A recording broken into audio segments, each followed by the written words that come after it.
The Wellington bomber sat on the dispersal hard standing at RAF Mildenhall, its fabric-covered frame gleaming dully under the Suffolk moonlight on the night of the 3rd of April, 1941. Squadron leader James Ward and his 5-man crew completed their pre-flight checks with the mechanical precision that came from flying together for 8 months. They'd done this 23 times before. Load up with incendiaries and high explosive, cross the North Sea, find the target, drop the bombs, come home. Tonight's destination was Bremen, one of Germany's vital industrial ports, and intelligence suggested the flak defences had been thinned out for operations elsewhere. Should be straightforward. What nobody mentioned during the briefing was the ongoing argument raging through RAF Bomber Command about the very aircraft they were climbing into. The Vickers Wellington had become the backbone of Britain's night bombing offensive, yet it remained deeply controversial amongst pilots who'd flown more conventional designs. The source of controversy wasn't the Pegasus engines or the defensive armament, it was the fabric. Whilst American and German bombers boasted all-metal stressed skin construction that gleamed with modern engineering confidence, the Wellington was wrapped in Irish linen treated with dope, stretched over a peculiar basket-weave metal framework that looked more like something you'd find supporting a greenhouse than defending against cannon fire. Barnes Wallis, the engineer behind this unorthodox design, had endured years of skepticism from Air Ministry officials who couldn't reconcile his geodetic construction theory with their understanding of how bombers should be built. He'd explained it countless times. The interlocking lattice of light alloy members formed a structure where loads distributed themselves automatically across multiple paths, making the aircraft stronger than the sum of its parts. On paper, it worked brilliantly. In practice, every pilot who looked at those fabric panels, rippling slightly in the wind, wondered whether they were climbing into a death trap. Ward wasn't among the doubters. He'd felt the Wellington absorb punishment over Wilhelmshaven in February, when a flak burst had torn a hole through the port wing, large enough to crawl through. Yet the bomber had flown home steady, as a train on rails. Still, he understood why some crews requested transfers to Hampdens or Whitleys, bombers that looked and felt like proper metal fortresses rather than elaborate kites. The engines coughed to life at 2100 hours, their familiar rumble drowning out any last-minute doubts. Within minutes, Ward had the Wellington rolling down the runway, the tail coming up, the main wheels lifting off English soil. They climbed into the darkness, joining the stream of bombers heading east. Navigation lights blinked off as they crossed the coast. From here to target and back again, they were alone in a sky that belonged equally to them and to the German night fighters prowling for exactly this kind of prey. Wallace's calculations suggested the geodetic structure could withstand battle damage far beyond what traditional designs could survive. Those calculations had been tested in wind tunnels, proven in mathematical models, and validated in static load tests that had impressed even the skeptics. But mathematics and wind tunnels don't shoot back. Tonight, over the industrial heartland of the Third Reich, those theories would face a test that no laboratory could replicate. A test that would either vindicate Wallace's radical vision or confirm every doubter's worst fears about sending men to war in fabric-covered flying machines. The first indication something had gone wrong came at 22:45 hours, still 30 miles from Bremen. The rear gunner's voice crackled through the intercom with forced calm. "Skipper, we've got company. Looks like a 110, 7 o'clock high. A Messerschmitt Bf 110 night fighter, equipped with the latest Liechtenstein radar that could detect bombers from over 2 miles away." Ward pushed the Wellington into a shallow dive, attempting to gain speed, but the twin-engine fighter had every advantage: speed, altitude, and a pilot who'd done this dance dozens of times before. The Messerschmitt opened fire at 600 yards with its forward-firing armament. 4 7.92mm MG-17 machine guns and 2 20mm MG-FF cannons mounted in the nose. The cannon shells, each weighing 134 grams and travelling at 600 meters per second, were designed specifically to destroy bomber structures. They didn't just puncture, they exploded on impact, sending fragments, tearing through anything in their path. The machine gun rounds, though smaller, fired at rates exceeding 1,000 rounds per minute, creating a stream of metal that could soar through control cables, hydraulic lines, and fuel tanks with surgical precision. The first burst walked across the Wellington's fuselage from tail to midships. The fabric skin offered no resistance whatsoever. Rounds punched through both sides as if the aircraft were made of tissue paper. The distinctive sound, described by survivors as like someone rapidly striking a snare drum mixed with the crack of small fireworks, filled the interior. Ward felt the aircraft shudder, not from structural failure but from the sheer kinetic energy of multiple impacts. The navigator hunched over his charts, looked up to see daylight, actual starlight, streaming through a line of holes that hadn't existed 3 seconds earlier. But the Messerschmitt pilot had made a critical error. He'd opened fire too early, burning through ammunition whilst Ward threw the Wellington into evasive manoeuvres. The bomber might have been slow compared to a fighter, but it could turn tighter than most crews expected. Ward hauled back on the controls, standing the Wellington nearly on its tail, bleeding speed deliberately to force the Messerschmitt to overshoot. The German pilot, committed to his attack run, flashed past and had to break away to reposition. That respite lasted 40 seconds. Then came the second fighter, a Bf-110 from a different staffel that had been stalking them from higher altitude. This pilot was more patient, closing to 300 yards before opening fire. The concentration of fire at closer range was devastating. Cannon shells exploded against the geodetic framework itself, sending fragments of light alloy spinning through the interior. One shell detonated against a main spar, creating a percussion that rang through the entire airframe. Machine gun rounds stitched patterns across both wings, some passing straight through the fabric-covered ribs without hitting anything structural, others severing electrical cables and puncturing the fuel tanks in the wings. Then the flak opened up. Bremen's defenders had tracked them on searchlights and now engaged with 88mm guns whose shells burst in preset patterns designed to box in bombers. Each explosion sent thousands of steel fragments outward at lethal velocity. The Wellington flew through 3 separate bursts, each one adding dozens more punctures to the growing collection. The aircraft bucked and yawed with each near miss, the concussion waves hitting the fabric skin like invisible fists.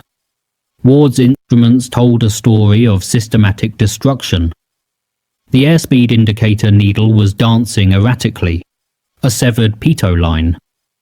Oil pressure on the port engine dropped 10 pounds per square inch, then stabilized, suggesting damage to the external cowling rather than the engine itself. The compass spun uselessly, its fluid line compromised. Yet beneath the chaos of failing instruments, Ward could feel something that defied every expectation. The Wellington was still flying normally. The controls responded precisely as they had 20 minutes earlier.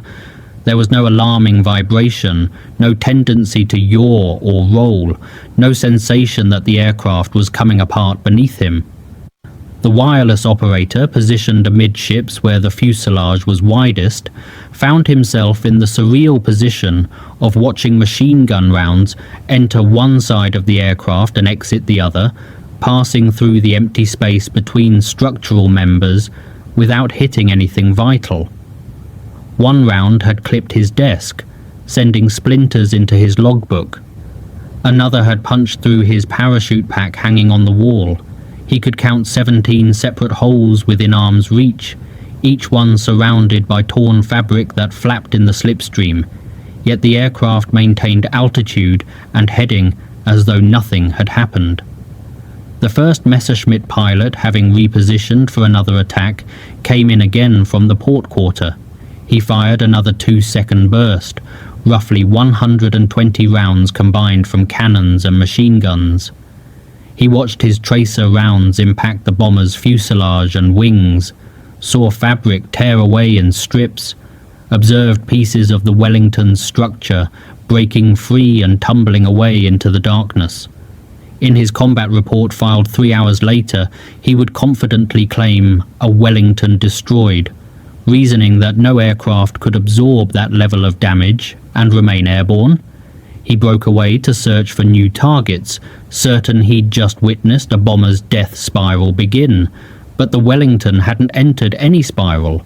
Ward had felt the impacts, heard the terrible drumbeat of metal on metal, watched more warning lights illuminate his panel. Yet the fundamental integrity of his aircraft remained unchanged. This wasn't luck or divine intervention.